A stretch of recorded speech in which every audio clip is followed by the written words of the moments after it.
Original rapper. You know, like more I find you. Push for you did there. It's like I'm have you know. You can't get away now. Me not let you go. See me? Original rapper. Feels like we've been together forever, and it looks like we're gonna be together a lifetime, baby. Feels like we found something to treasure, girl. And just like a precious jewel, you're all to me. Listen, it's plain to see there's chemistry. We found love so naturally, a perfect blend of harmony. I'm your words, you're my melody. 'Cause when I'm down, you lift my spirit. All my pains are being erased. Loving you is loving me, and you make it so easy. Soulmate, no other like you. No longer wanna find you. You're my soulmate. So I need you. So nice. We had to play it twice. That is Soulmate by Taurus Riley, and I just want to shout out to my soulmate. He makes it so easy for me to love him, Mr. Bobby Clark. We are continuing the celebration of love. I mean, it's something that we do year round, but we are live here on The Bridge and Irie Jam Radio. Today we are discussing the importance of self-love in a relationship. What does it look like to show up for yourself and love yourself and have self-love in your relationship? Not just in a sexual relationship, but your relationship with your parents, your sisters, with your co-workers, with your children, you know, even in your situationships, because a lot of us have situations. Well, not us, but a lot of you guys have situationships. How are you showing up for yourself first in your relationships? We're going to be discussing that today. We have Kamala McWhinney, a self-love coach, who will be coming and talking to us about this very topic. We are talking about, we're in the month of February where it is amplified about love. We amplify love. It's also Reggae Month. It's also Black History Month. But this week we're talking about love. And I just want to read something that came to me in my devotion the other day. And it reads as this: love can't be on autopilot. It's easy to go on autopilot in a relationship, especially in your marriage. But it's not a one-time thing. It takes a lifetime to become one. That's because the person you married at 20 is not the same person at 30 or 50. You can't put your love on autopilot. You have to adapt, adjust, and recognize what their different needs are as they change, mature, and develop new interests. You can't treat them the same way. That's why so many people break up. They're not bad people. You've just grown apart. They didn't change. They slept in the same bed, but they just don't stay connected. You haven't discovered all the treasures in the person God gave you to love. You've seen one stage, but they're going to blossom into new stages. Are you taking the time to laugh together, to go on dates, to do new things? Are you keeping joy in your relationship? Are you keeping tension and strife out? It is time to get plugged back in. God put you together, so stay one. And I think that is so important as we talk about self-love and in relationships, and the importance of loving yourself in a relationship. And if you're in a relationship, and if you're married, that you don't allow it to become in autopilot mode. Right? You continue to pour into it. You continue to go on the dates. You continue to send the I love yous. You learn what your partner's love language is. That's very important on your journey in whatever relationship that you're in. You know, you want to know what your partner loves, what he doesn't love, what she likes, what she doesn't like. So let's get to know our persons. Let's get to fall back in love with our persons. So we're going to talk about specifically in the next hour, though, we're going to talk specifically about loving ourselves first, right? The importance of self-love and showing up for ourselves first, trusting ourselves first, caring for ourselves first, because that's the most important when we're about to get into a relationship, right? Knowing that we know what we like, knowing what we don't like, knowing what our boundaries are, knowing how to set boundaries, right? Knowing that we're going to be intentional about the love and what that even looks like, right? And trusting the process, but we have to trust us first, love us first. So we are going to jump to a quick commercial break. When we come back, we have the lovely Kamala McWhinney, who is going to take us on the journey of self-love. We'll be right back. Welcome back to Chasing Purpose. We are talking about the importance of self-love, and I'm excited to have my next guest. Before I introduce her, I just want to give some background information. By prioritizing self-love and self-care, we can become the best version of ourselves, which we were talking about in the last hour, and attract or maintain healthy relationships. It's also a great opportunity to celebrate the amazing friendships and relationships we already have in our lives. And we talk about self-love in relationships. We're not talking about just sexual ones. We're talking about familial relationships, your work relationships, and your situationships, if you guys have those things. How are we prioritizing self-love in these things? And we're going to be talking to Kamala McWhinney, who is a self-love coach, psychologist, and it's all things good. I mean, if you're familiar with Kamala McWhinney, she was on Chasing Purpose before.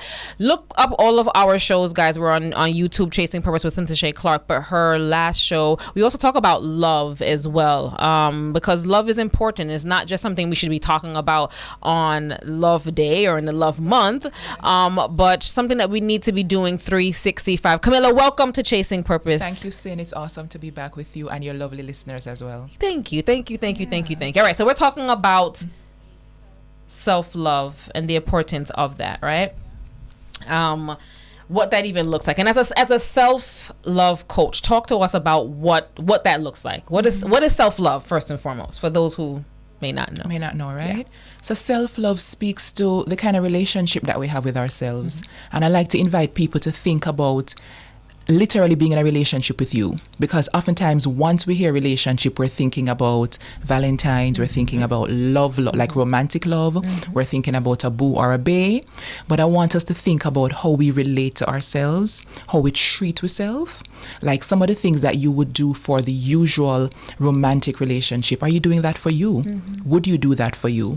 And even like in therapy, I have some clients that will come to me and I will say to them, for example, some things are difficult to say to you. Even like when we need a little tendering, a little loving. So sometimes I say, imagine that you're talking to somebody that you love. And it's so interesting how it gets easier from their sin, because we don't tend to think of us as being somebody that we love and that we're in a love relationship with ourselves. Yeah, and that's an important point you make. We have to recognize that we're in a relationship with ourselves first. The longest relationship of our lives. Yeah, is with us. A lot of people don't look at it like that. Yeah. We look at the exterior relationships instead of the internal one that we're having with ourselves. Absolutely. The good and bad of it, right? Because there's good and there's bad. What inspired you to become a wellness and relationship coach? So after serving several different populations over the years, I've worked with inner city communities, and I realized a lot of women were coming to me, especially Sin, and I realized a lot of relationship stuff were at the core of what people would come to me for support for, you know what I mean? So it's either relationship with mom or relationship with an ex or relationship from 20 years ago, romantic, that still leaves a lot of stuff that lingers into the next generation. So I'm just like, listen, there is a key to a lot of the trauma that we're carrying now and that we're passing on to the next generation. And a part of what makes me passionate is, you see, if we can fix some of them something here now, then we can make room for a better future for all of us. Better future for all of us. And we're talking about, let's look at past experiences, right? Because I think, as you said, a lot of that is the bedrock then for some issues that turn up in relationships, abuse, negative experiences, trauma of whatever kind. How do you work through that, especially for yourself first?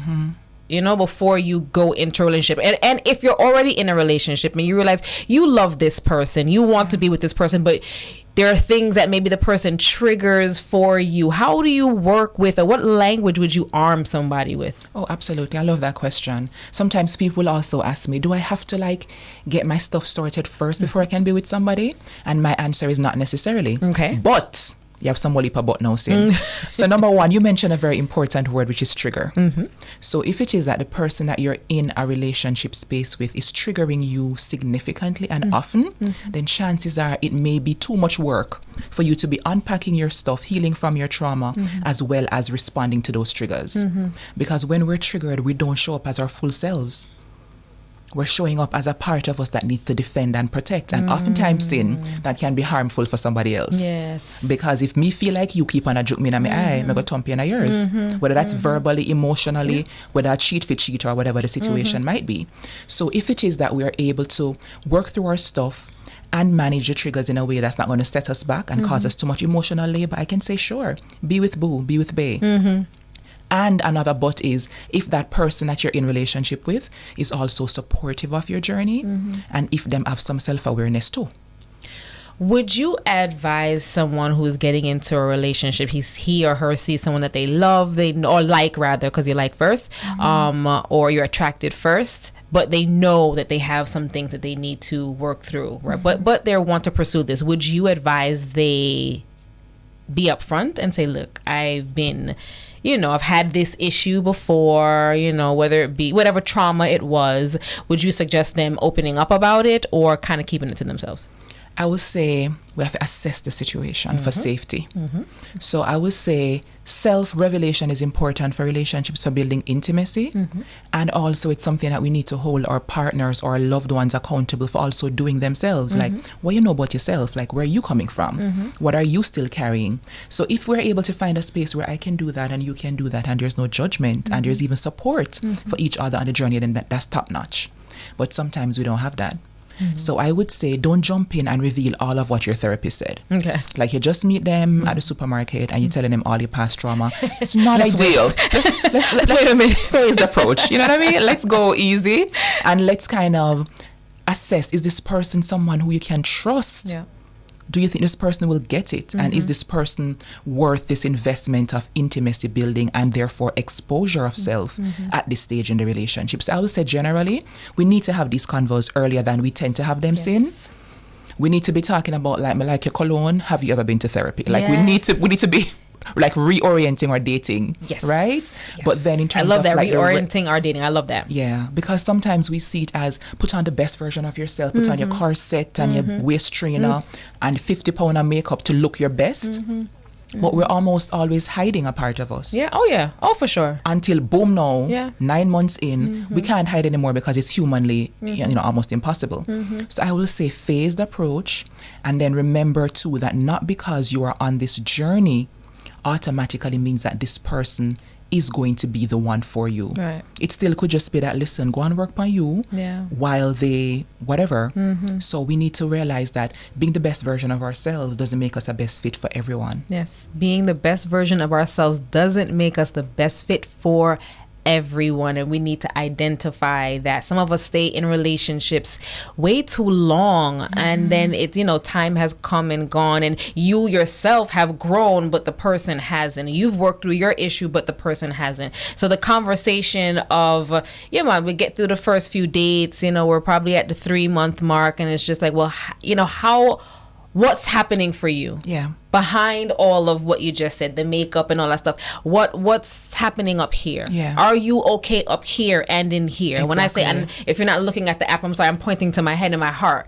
Is the heart okay? Is the mental okay? Like these are important conversations when we're out there dating. And if you're already in a relationship and you're down the road and you haven't had that conversation yet, it's time. Yeah. It's critical to the growth. Absolutely. It's critical to the growth of the relationship. And the health of the relationship. Something that we don't talk about. You know, we go to get checkups. We go get a physical. Exactly. Right? A year, like annual physical. They call it, what do they call it? Something different here in Jamaica. No, I forget. This won't tell you. It soon come Oh back to my me. gosh, I forget. But it's a physical, okay? Where you go to the doctor, you do the blood work and all the things, yeah? We need to do that in our relationships. Absolutely. We need to have our audits. Yes. We need to have our check-ins. Yes. And we need to, if we feel like we need it, I would say get some external support as well, because that's something that we need to normalize more of to sin. It don't mean that you're going to break up if you decide to sit with a therapist or a counselor or a marriage coach or something like that. And also, even if you're having a good time in the relationship, look, maintenance never hurt nobody's feelings either. You know what I mean? Like, we maintain our cars. Like, your car brand new. Yes. And after 3 months, I'm saying bring it back when I reach like 3,500 km. The car is beautifully new and well, but just to ensure it stays that way for as long as possible, maintenance checkups. So for all those who, for example, are just getting married, get your premarital, and then get your maintenance like every 4 months, every 6 months. Go and sit with somebody to help you work through your stuff. Very important. Important. And I think that for us in the Caribbean, you know, our Caribbean culture and our upbringing, you know, we weren't taught that. So this is still kind of new to say, all right, you go talk to a therapist. That's kind of shunned upon. And saying, I want to say something too from a place of like honest recognition that it's not always accessible. Like therapy can be a little pricey. Yes, it can. But this is where like self-help can come in. Like you have seen program, we talk about all the nice things. So bring your partner, come to the classes and buy the books, read them together, talk through the stuff. It doesn't have to cost you an arm and a leg. Just show the interest. You're right. And I mean, in today's world, you can YouTube so much things. You know, if you really want to learn something, it's out there. All right. How does one identify when they truly love themselves? That's a good question. Let me think about that. So when we truly love sin, I feel like we are willing to go beyond shame and judgment and embrace ourselves for all that we are. Because we so often we're socialized to be in a rush almost to give somebody else unconditional love, which that's a whole nother topic, right? Whether or not people are worthy of unconditional, and if it's a healthy thing, right? But do we extend that to ourselves? So I would say, if you can have the kind of relationship with yourself where you can own the strengths and the parts that need work, but still embrace the wonderfulness of who you are and show up with actions to back it up. Do you act in accordance with what you believe? Because I can sit here all I want and say, I love him. But if I'm hungry, I tell him, say, boy, I mean, like, I'm not business. There's a big disconnect. So if I have needs, and I'm willing to sacrifice time and resources to meet my needs, that's an act of love. So if I'm consistently showing up, giving myself tenderness, holding myself lovingly accountable. It can't just be, I love me, so I saw me stay and it done, right? Holding myself lovingly accountable, no shame, no judgment, right? And also other actions that are feeding me, nurturing me, building me up, giving myself permission to dream big dreams. Then I think those show a kind of relationship that points to a nice level of love of ourselves. Giving ourselves permission. You said so much, but giving ourselves permission to dream big dreams. One of the ways to know about loving yourselves and identifying it and holding ourselves lovingly accountable. That's a big deal. Because a lot of us, we don't even want people outside to hold ourselves accountable, much less we hold ourselves accountable, right? But it's important. And I love the phrase you use, the term, the lovingly, that action word, right? Lovingly hold yourself accountable. If it doesn't feel right, check it out. And it doesn't have to be that, oh my God, I'm so awful, I'm so mean. Lovingly. I'm observing somebody who I love and say, good sis, sometimes you can talk a little softer, you know? Gentle. At least we're talking about gentle parenting. Yes. That's a big deal now, and gentle leadership. Gently holding ourselves accountable. You know what I mean? So I heard somebody say, for example, that we should move like we love ourselves. Like the ways in which our lives show what we believe. Like, are we eating like we love ourselves? And I was like, whoa. Are we? Are we speaking like we love ourselves? I was just going to ask you about that. So many of us have become addicted to like self-deprecating speech. Like everything is like a jab at me. Oh my God, my foot big. Oh my God, Oh my God, my skin dry. Like, can I listen to how you speak and know that you love this person? Yes. Of whom you speak? Yes. You know what I mean? can I listen to this person, i.e. you guys, and when I listen to you, when you speak about you, can I tell that you love you? Yeah. Important. What are some common misconceptions about self-love and relationships? So one of them I think we kind of touched on, which is where we believe that we have to have like max capacity self-love before we can be a good partner. It's not true. Okay. I mean, it's a beautiful concept, but it's not practical, because I think most of us will always be on a journey of rediscovering self and therefore deepening our love for ourselves. Yes. So even like boundaries, Which we should. Sin, boundaries are one of the indicator lights to, about how we feel about us and what we're willing to do because we feel that way about us. So the fact that I can say to somebody, it doesn't feel good when you say this to me. May I protect good girl, because good girl need it and she deserve it. Yes. So no matter who you are to me, you could have been my mother, my boss, I'm going to speak up because somebody needs to look out for this beautiful soul. Yeah. Right? So boundaries are also an indicator, and we're always on that journey. So I would say one of the major misconceptions is that we have to be at 199% of self-love. Right. I think it's important for us to be clear on what we deserve and to already be on a journey of intentionally deepening our relationship with ourselves. Then deepening our relationship with ourselves. A lot of us do not feel worthy. A lot of us don't even understand that we have worth and we have all that we need within to love ourselves first, right? What action steps does one take? And we touched on it a bit, but I want to just dive a little bit further, right? What is it when I wake up in the morning and I look in the mirror, if I do not love myself, what am I saying to myself to say, no, Cynthia, you go on yourself, you're doing well and I love you? Besides saying I love you, what are we saying to ourselves? So I want to give like a nice little framework about how we can approach this work we're talking about. So it's the 3 A's. First of all, awareness. So I think even by listening to this program, many people can be like, do I tick the boxes that Kamala and Sin are talking about, right? So awareness raising. Could I deepen my relationship? Yes. Non-judgmental, ideally. You know what I mean? So awareness. The second piece, now, Sin, tends to be very hard for many of us, and that's acceptance. So that's saying to myself, yes, I honestly could do a little work on this, and I deserve to. Because sometimes somebody can point out something to us, but we're not ready to accept it yet. Yeah? So acceptance is the second piece. And then out of that, no, Sin, are you ready to take aligned action? Because can I tell you something? I have sat with many people and sat with myself and realized that sometimes we can have the awareness piece, we can accept it, but we are a far ways to go from being ready, from choosing. That's a whole nother thing. Choosing to take aligned action. So I think that could be a framework for folks who are listening to say it's a journey, there are steps.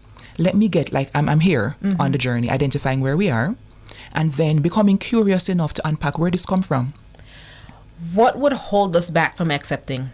Yeah, so a lot of the times it's the stories that we have absorbed from many places, whether it's a past relationship. And saying, let me tell you something, people talk about how sticks and stones can break my bones, but words can never hurt me. Some of us are bringing some of the language of other people with us for like 15, 45 years. Okay. And sometimes when you say it out loud to like a trusted person, you're like, it's a very simple statement, but the weight of it is like a noose around our neck. Yes. So I want us to become curious about who tell me I don't deserve full self-love. Is it about my looks? Do I think until I get slimmer, until I get fatter, thicker, until my butt is bigger, like whatever, before I'm deserving? Who says so? And is that true? We have to learn how to interrogate some of these irrational thoughts. Is it true? What evidence do I have to support this? And if I continue on this journey, am I going to live a life that I deserve to live? If I don't shift out of this mindset, can I live as my full self? Or am I always going to have a limp in a relationship? And then, as you had mentioned around some of the misconceptions, I feel like we need to be careful too about framing self-love as, the thing I need to hurry up and do so I can get a good man or get a good woman. Yeah. Because ultimately, if we have the right levels of self-love, Sin, we can live at greater peace with self. And I know it's not sexy because we don't want to be alone. Yeah. But ultimately, if I can't be comfortable in my skin with me, for me, then when you come, you could a nice like Jesus steps on, I'm not going to be happy. Okay. You Okay. understand? I'm going to look happy on the outside, but Yeah. deep down there's still going to be a barrier to fully accepting Yeah. all of the niceness that you bring. Yeah. So awareness, acceptance, and aligned Aligned action. action. Yeah. Aligned action. Let's talk about aligned. What does aligned action mean? What does that look like? Let's break that down, because Yeah. now we're aware. We're aware that we don't like this about ourselves or whatever this is. We're now accepting of whatever that awareness is. We now have to put things into action. We have to be intentional. We have to set the framework. Yeah. What does that aligned action look like? So we can do a lot of things, but we have to figure out, is this going to move me from point A to point B on this journey? And am I doing it just to be performative? Do I just want people to think I like me? But we have to go deeper. So aligned action, for example, on this self-love journey can look like, maybe I need to jump on that therapy bandwagon. Yeah. Maybe I need to sit with somebody. And let me tell you, I got a therapist. Yes, there's no shame in Like, that. actually, it's ethically a little off for us as support people to not have support people. Yeah. And it don't mean say your life a mash up, and it don't mean say you're mad out. It means that you're human. And sometimes our friends are not the best sources of support Yeah. for some matters. Love them. Because many Yeah. friends are going to tell us what we want to hear. Girl, Yes. I know you are the problem. Yes. Toxic, him toxic. Yeah. And she, the girl, the way up, I never like her. I sense it from long time. Yeah. It's never you, boo. Yeah. Yeah. It's never you. Yeah, And they yeah. tell us what we want to hear. Yeah. Maybe It's true. aligned action can look like setting some boundaries, like identifying, even if we're in a relationship with a partner, but we kind of figure out that our self-love is still not at 100. Aligned action can look like sitting with ourselves in stillness and becoming honest. With ourselves. And so even though I'm smiling when I'm with this person, do I feel like I can truly be me? And sometimes it's not the partner's fault, it's not them making us feel like we can't be ourselves, It's our stuff that's playing out as Yeah. noise Yeah. in the relationship. Yeah. Aligned action can look like, I'm going to take up this habit of journaling to get to further clarity. Yep. So then I can, know, do I need therapy or can I work through, using some self-help methods? Aligned action can look like, take deep breaths, big girl panties, big boy shorts. Do I need to be in this space with this person? Yeah. Whether it's familial relationship, as you said, do I Yeah. need to be as close? Do I need to be dating this person? Is it going where I want it to go? Do I have enough evidence? Because sometimes we say, I just want to see what I want. I just want to see. And we know to God, Yeah. from day 50, say, if I stay here, I'm going to lose myself. Maybe Yeah. aligned action is doing the uncomfortable and saying, I need to keep it moving. Yeah.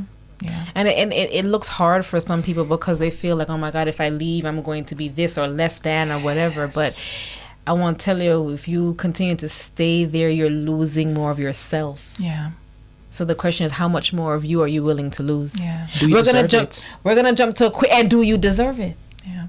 We're gonna jump to a quick commercial break. When we come back, more with the beautiful Kamala McWhinney when we return. Welcome back to Chasing Purpose. We're talking about the importance of self-love with self-love coach, psychologist, and so much other things. She's simply amazing. If you're looking on the app, remember to download that app, the Play Store, the Apple Store, and you can see the gorgeous Kamala McWhinney. And we're talking about self-love and what it looks like, the action steps to know to love oneself, right? So that we can show up as our best selves within relationships. And there are some reasons that people struggle with self-love, and we're going to go through one, and we're going to also talk about limiting beliefs that also hold us back from self-love.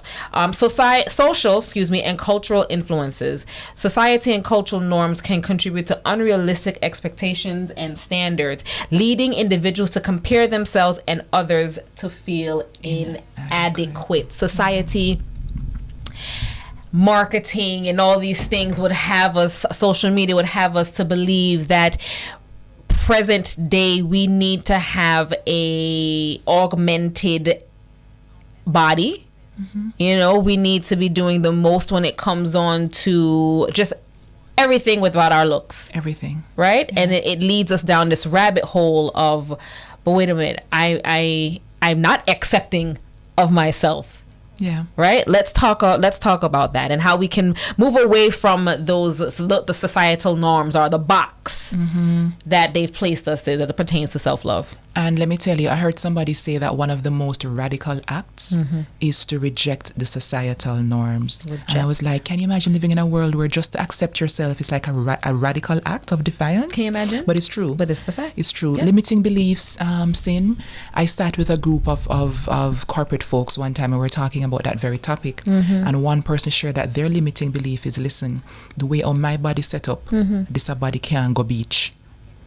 And the entire room was like we were groaning, inwardly with her. And she said, yeah, like I'm big, I'm fat, and you can't, like, the beach doesn't deserve this.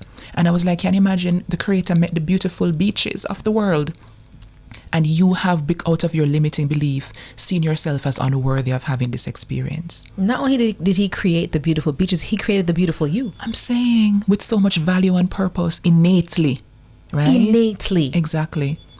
And so the norms that we're holding on to sin around, especially for women, but not only, because our men have a lot of limitations placed on them as well. If you're not doing this, then you can't be. Yeah. And I want the men who are listening to know that self-love is for everybody. Yep. It's not no soft, cushy. Yep. And nothing's wrong with soft or cushy either for men, right? It's not something that is outside of masculinity. It's important for all of us to have a healthy relationship with self. Yeah. Because I know too many men who, out of their lack of self-love, project all types of toxicity onto their partners. You know what I mean? So another thing I want to talk about is the beauty standards and the physical standards, the way how social media set up nowadays, right? And even around aging, sin. Yes. Because I feel as though they're telling a lot of us that, listen, you can't have cellulite. Yeah. We have absorbed these standards. You're not supposed to have nothing under your eye. Your skin's supposed to smooth like a baby's bottom until you're 2,050 years old. And it's unrealistic. Yeah. And so these things keep us sometimes irrationally sending messages to us and accepting these messages that I'm not enough, I'm not deserving of this. And I know, sin, that sometimes we can buck upon the most ideal partner, but if we see ourselves as being in these boxes, we might push them away. We might ridicule them like, oh, you feel like me, you fool? Yeah. Yes. You know can't what I mean? imagine? Yeah. It might limit us from being fully seen and fully receptive of good love as well. Yeah. Accepting of good love. Can you imagine there's somebody out there that wants to love you, that wants to give you the world, but because of your limiting belief, you're pushing that person away. Yeah.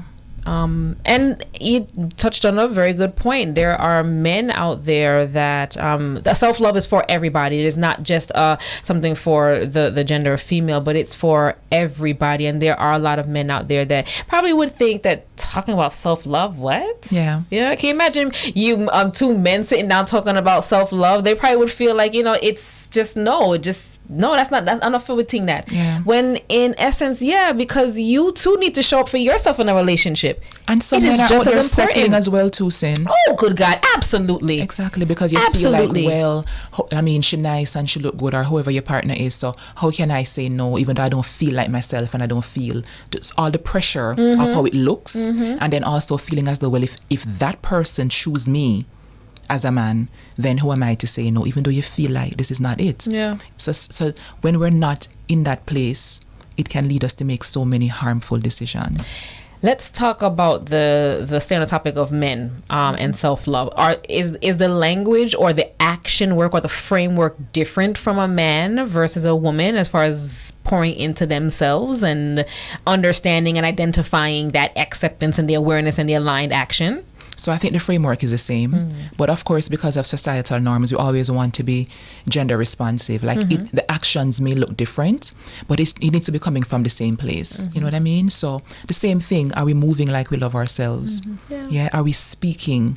Are we making choices that point to the fact that we love ourselves? So as a man, it doesn't matter if you're into exercise, like if you're into football, gym, or dancing or whatever, the same applies. Like our bodies that contain our beautiful selves need to be loved and cared for, and it is a reflection of how we feel about our internal selves.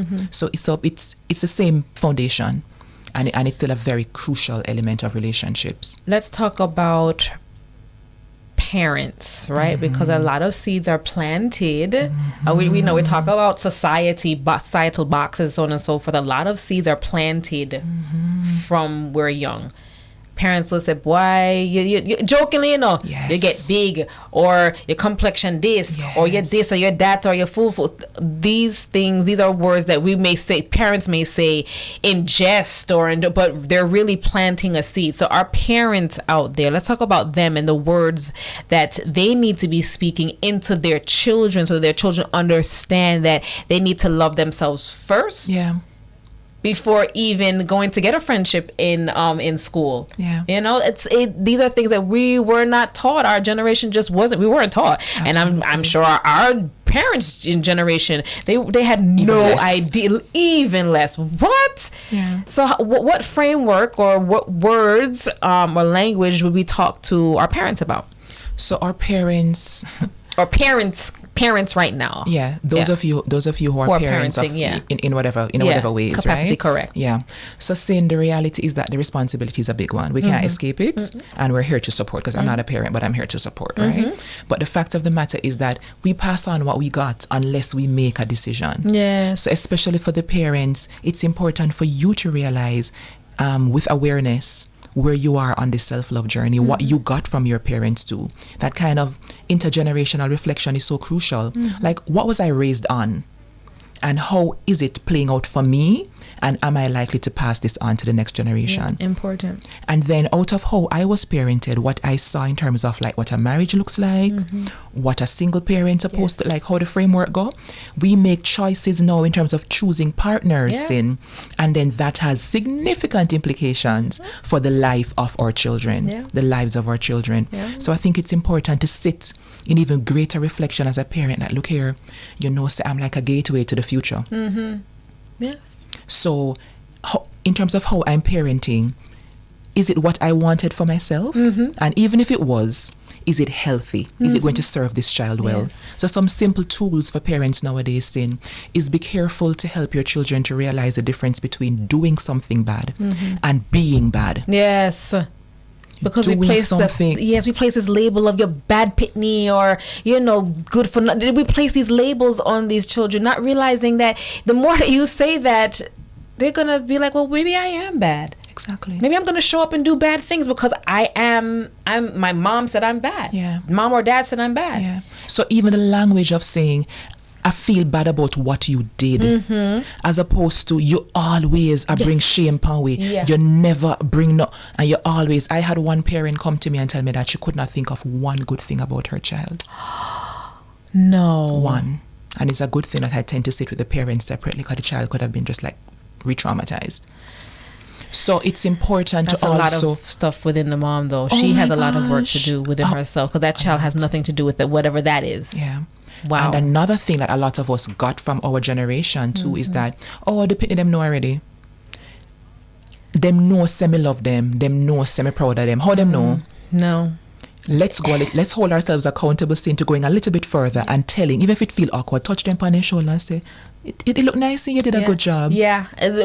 A lot of parents, our parents' generations, because they never received it, they don't know how to give it. Right? So it's we have to be the change. We have to break it. We have to break that cycle. We have to break that chain, that curse. I can't tell you how important it is to say I love you to your children. You know, and even the children around you, right? Their friends, and especially if you're fostering friendships with them, these are people that are going to be lifelong friends. Yes. Make sure to show them, you know, because maybe sometimes at home they're not getting it. That's true. You will be surprised. That's true. How much children are not getting what they need. Those little things are saying, oh, you look nice today, or I love you, these affirmations. And they come to you. You don't realize it now, but they come to you because you're doing it for them. So identify that, my parents, and in marriage too. How you show up in your marriage, what your children, you may not think they're looking, but they're seeing. Oh, they see everything. They see everything. These children are so smart nowadays. They'll see and turn a blind eye, but they will sit with that, the good and the bad. Yeah. You know, so we want to make sure that we are affirming them and planting the right seeds. Absolutely. And it will not always feel natural, and it will not always feel comfortable, but that's what we get when we're breaking generational cycles. Yeah. You know what I mean? So it's And important. when those who are, because we this word uncomfortable, when you are on, and it's crazy that parents are, some people are, adults are comfortable in saying I love you, but it's a reality that we do not speak about. How do you move from uncomfortable to comfortable, or can you? Yeah, we can, and a big part of it is like it's a simple cheat code that the more we do it, The more we show up, is the more it will likely feel comfortable, or at least doable. Yeah. So we may not always love it, but it becomes less exhausting. It becomes less like stressful to do it with practice. Like, just keep showing up. With practice. I think as we talk about this, vulnerability is coming to mind, and on so many levels. Let's talk about being vulnerable. From maybe a parent standpoint, or in a relationship, or even being vulnerable with yourself. Yes. You know? So a lot of us grew up hearing vulnerability as something that only means weakness. Literally, vulnerable means weakness. And of course, in some uses of the word, it means that, right? But vulnerability in interpersonal relationships, sin, is a superpower. To the extent that we are able... Agreed. To the extent that we can take off our armor and just be authentic. If you feel a way, nobody with the baby, all right, I'm good. I'm always good. No, bring nobody gun away. If you feel hurt by what the man said, say so. Yeah. If you're not ready or sure of what you feel or ready to speak on it, you can say to your partner, boo, I feel several type of way, but I'm ready to talk about it yet. Yes. But me soon come back to it, because it's clear sometimes when we're off. So vulnerability looks like being able to say, I never like it, but let me think about it so I can choose my words carefully. Yeah. Vulnerability in parenting can look like being willing to say, I'm sorry. Yeah. Because many of us were raised in a space where I am the parent, by God's decree, I shall never be wrong. Okay? Not in this house, under this roof.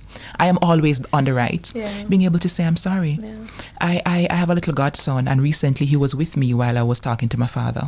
And because my father has some, a few health concerns, and him not behave himself, him not take the right things, me talk to him strong about something. Like me say, you need to drink your water and stop drink so much Pepsi or something like that. Hear me look a 4-year-old godson. Are you mad at him? No, see. And I had to say, well, actually, baby, I'm afraid for him. Help him to understand that wrong and strong is not it. And we, at 4 years old, he can identify that something might be off with this tone. Because even his mom is exchange. doing an awesome job helping him to identify his feelings. So I remember, and she gives him permission to say to him, Mom, I don't like when you're mad at me. That's another thing. That permission, again, in Caribbean households, the parents, they are the be-all end-all. They wrote the Bible, that's it. I ate this.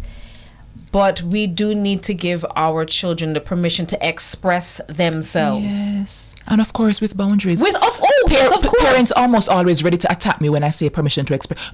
And I'm like, nobody not tell them to come disrespect. Yeah. There is nothing. With Disrespect, dissenting or disagreeing does not always mean disrespect.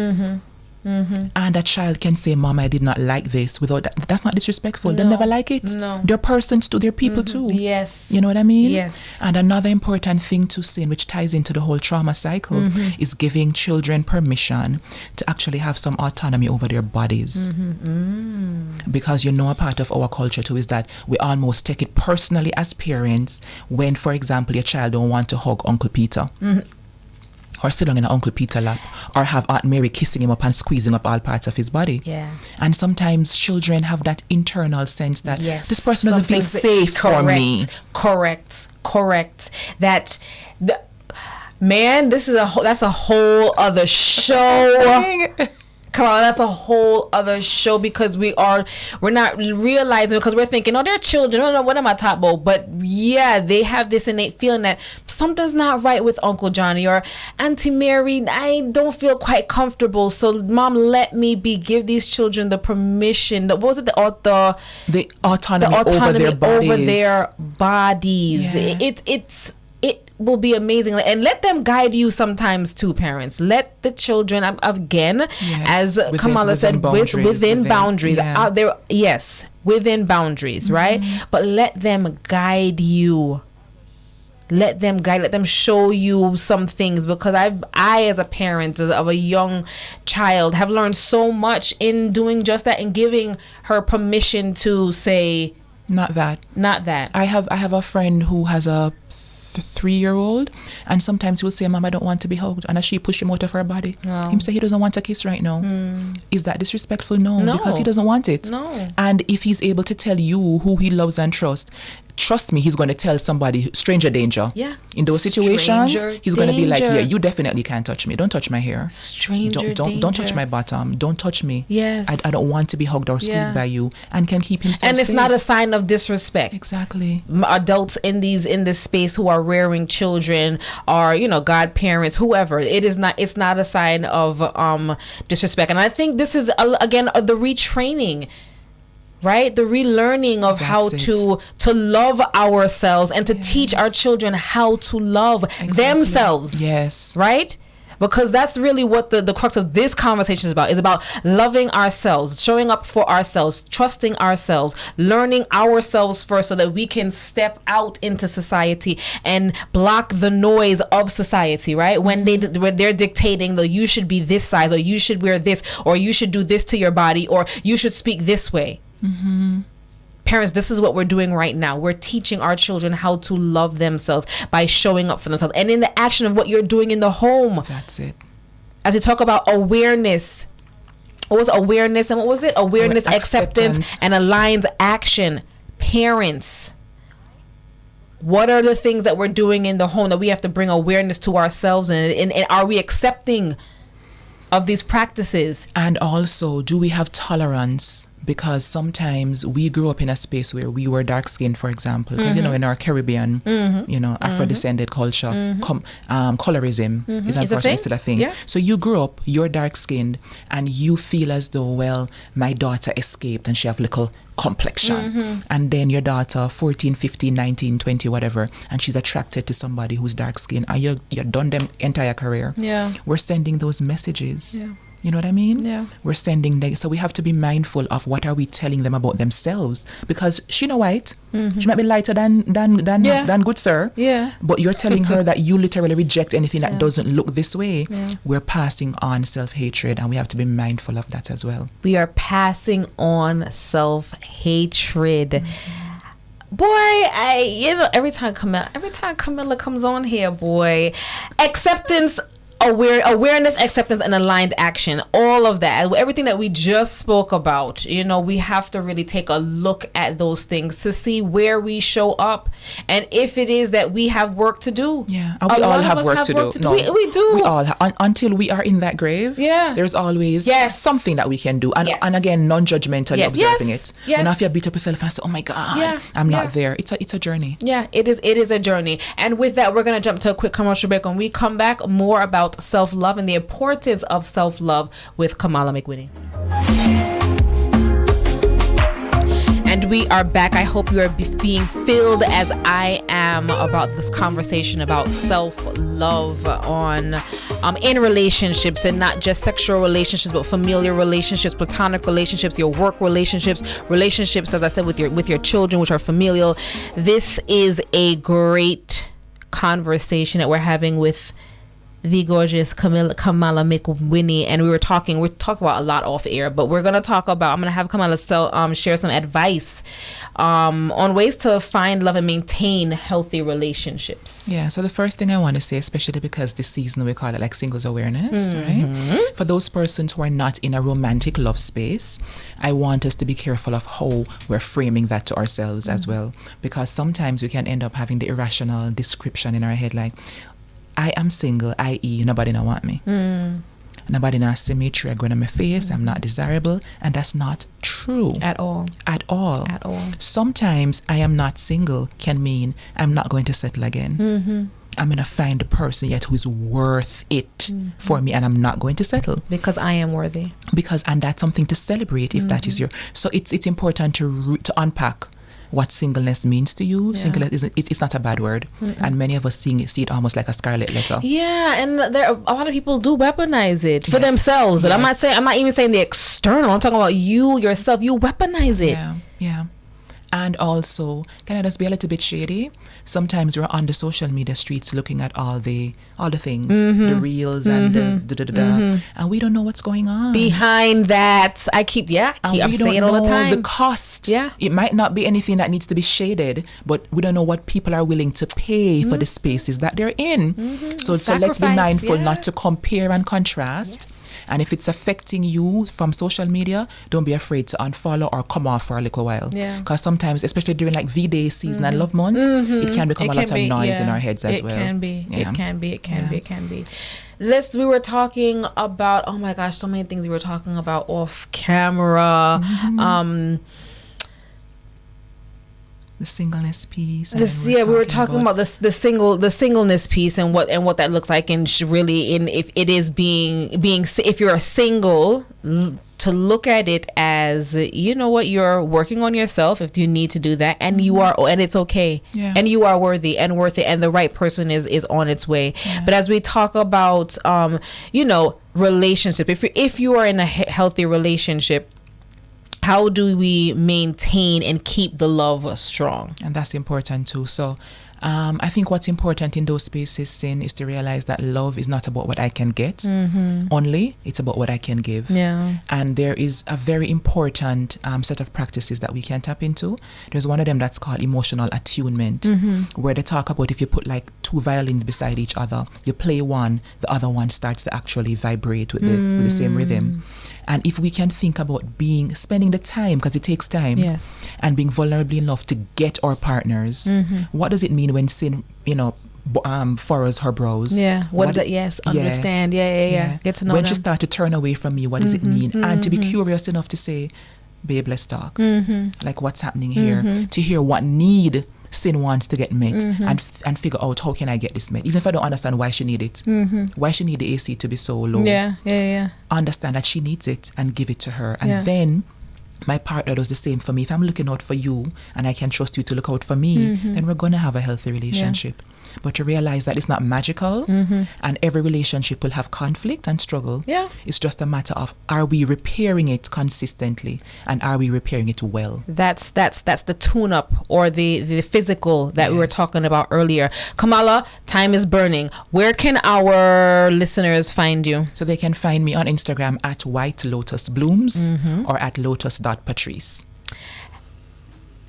Let me tell you guys something. Self-love is something that we need to be doing intentionally.